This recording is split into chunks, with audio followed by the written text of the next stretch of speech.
Good morning, this is Angela with Parker's Permaculture. Today is indoor seed starting day. It's rainy and kind of yucky out, and I'm trying to get some of my perennial veg going in the garden. So I recently did a couple of videos on some perennial veggies that I am starting for the first time, like skirret and Good King Henry. And some of these are perennial veggies that I have grown for many years, and I need to expand how many I have in my garden. And this one is one of those. It's lovage. So let's talk about what lovage is and how to grow it in the garden, how to get it started from seed. A quick look at the sea kale starts, which are beginning to germinate. You can check out my video for techniques for successful germination. I put 5 seeds in each pot, and so far I have 4 babies germinating in each one. This one is low on soil because my dogs knocked it over and I had to carefully put everything back. So I may have lost a seed in that, but you can see you get a much higher rate of germination if you follow the technique. You can look at the video here to get a good start for your sea kale. Now let's go check out the lovage. Lovage is Levisticum officinale. It is a perennial celery-like plant. It is ideal for using in a food forest polyculture for many reasons. So I have this plant in my garden. It's one of the first perennial herbs that I started growing in my garden because it's so pretty and it comes up early in the spring, and it has those umbelliferous flowers that all of our native pollinators seem to really, really love. I thought this is a great insectiary plant. It's beautiful, it is long-lived, and it will work well in polyculture, and it produces a food crop. So I have it going in a few places in my garden, but I started it now 13 years ago, and some of the patches have died. I'm assuming because of old age or because as my fruit trees have matured significantly, they are shading out these plants. So I'm down to 1 lovage plant and I cannot get it to go to seed. Again, I think it might be a little too shaded, and so it doesn't want to flower and seed itself. So that means I need to go purchase some seed and start it so that I can propagate this and put it in other parts of my garden. As I said, my concern about the lovage that died is that I believe all of those patches were too shaded. So this time I'm going to try and put it in a little bit more of a sunny location. And that means it's going to get full morning and afternoon sun in the spring and perhaps a little bit of shade in the afternoon. As the summer goes on and we get into the hot weather, lovage can get sunburn on the foliage if it has too much intense sun and it gets too dried out. So I don't want to put it like right up at the front of my garden on the street where it's going to have full day blasting direct sun in the summer. That's not what I'm going for here, but I do want to make sure that it's not too shaded. So lovage it looks very much like celery, and it tastes like celery times 10. So when you're cooking with lovage, a little bit goes a long way. It adds a ton of flavor. I don't really like growing celery. I find that there are other annual veggies I would rather grow in my garden, and I don't actually like big chunks of celery in my food, but I do love the flavor of celery. And so I find that if I use a little bit of lovage, I get that same kind of flavor, and I don't have all those stringy bits of celery that I don't really enjoy, and I don't have to bother growing celery in my garden. So just be aware, if you're growing this, do not substitute it 1-to-1 with celery in a recipe. Seriously, like a tenth. When you harvest the lovage, you can tell it smells really intensely strong. It's so aromatic. It's such a beautiful smelling plant. But be aware, how intense it smells, that flavor will be that intense in your food. So just warning you, a little bit goes a long way. So this plant gets 3 to 5 feet tall.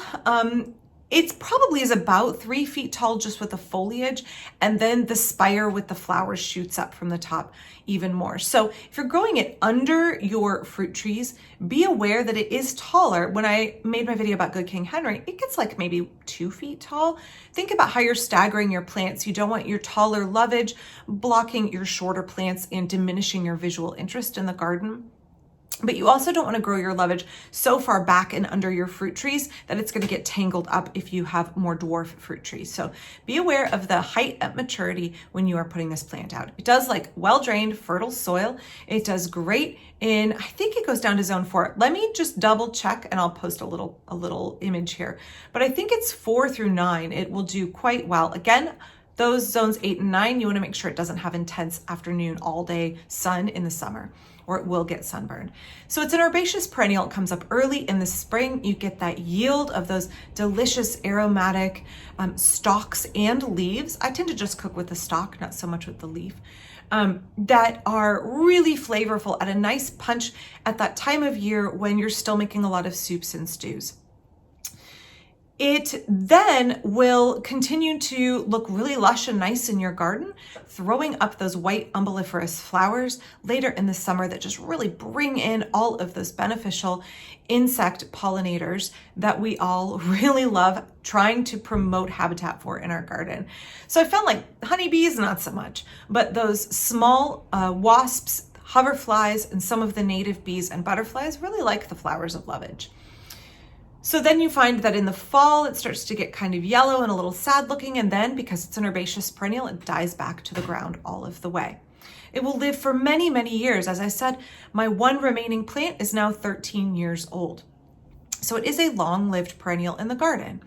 Anytime you're growing perennials, you are kind of front-loading the work. A lot of permaculture is about front-loading the work. A little bit more work at the beginning, and then you can kind of rest on your laurels and let the plant just do its thing.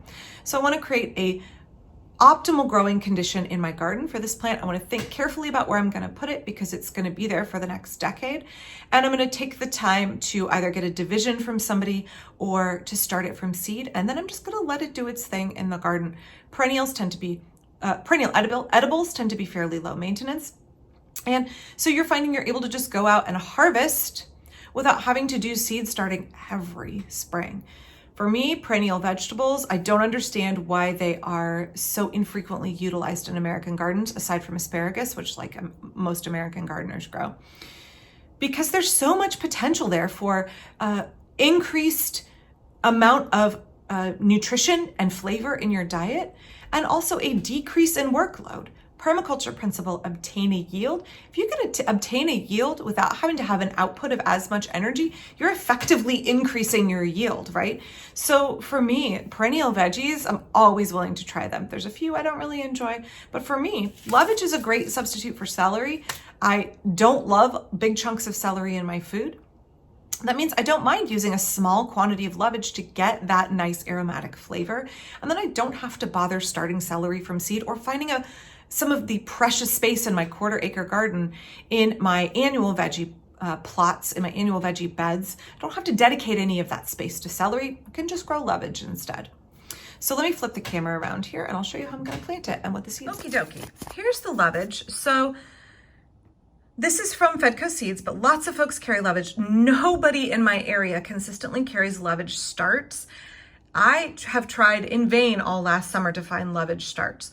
Once you have it going from a start, you can make divisions of it. I found that it is not as conducive to making divisions because for the size of the plant, the root mass is actually not that big.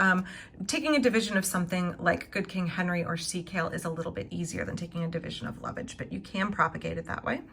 You'll notice the germination rate of this is a little bit low, 55%. So I want to make sure that I'm over sowing this a little bit. And heck, if I get too many, I can put them out in the farm stand if folks want to grow lovage in their own garden and help Ruth get more of her turkey feed paid for by the sales from our farm stand. So it is open pollinated. I have not found I have ever had any volunteers of this anywhere in my garden. Sorry, I have dirty gardening fingernails. Never had a volunteer of it in my garden. And that may just be because I use such thick mulch in my garden that if any of the seeds of lovage have fallen down, then they haven't really found any good soil in which to germinate. So again, it gets tall. I haven't found it grows 6 feet, but I guess that it potentially can get that tall. It says sow early summer or fall. Yes, if you're going to direct sow it, but there's no reason you can't start it from seed this time of year and plant it out in the spring. You won't get a harvest of it until next year. Let's take a look at the seeds here. So here's the seeds. Looking a little bit like celery seeds, looking a little bit like dill. So I'm going to sow these, not all of these. I'm going to sow these in this pot. My hope is that I'll get a half dozen or with the low germination, I want to try and put maybe at least 12 seeds in this pot and then just thin them if I get too heavy of a germination. If you're wondering how many of these you need to grow in your garden, one lovage plant is more than enough for most individuals or most households. But I want extra in order to provide more visual interest in my garden and to provide more food for pollinators. So keep in mind, if you're growing this, one plant will produce plenty. So I'm gonna oversow it pretty dramatically. Probably gonna put about 20 seeds in.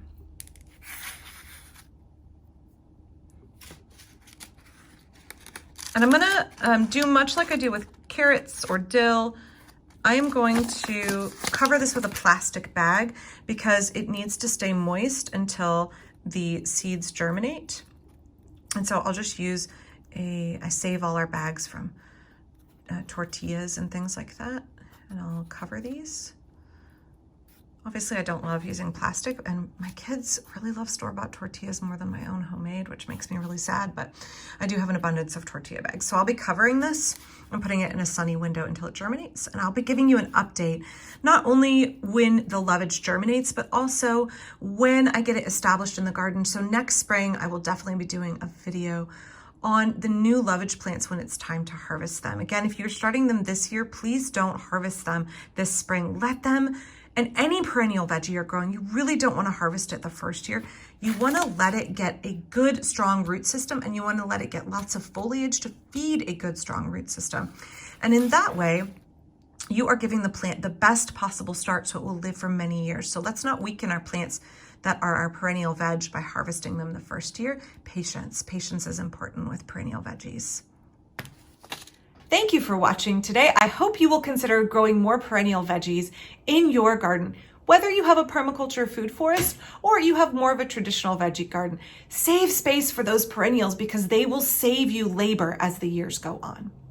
Please check out my Patreon down in the description and consider clicking like and subscribe. Those are ways that you can help support this channel and help support the work that I do here and help support my family. Thanks.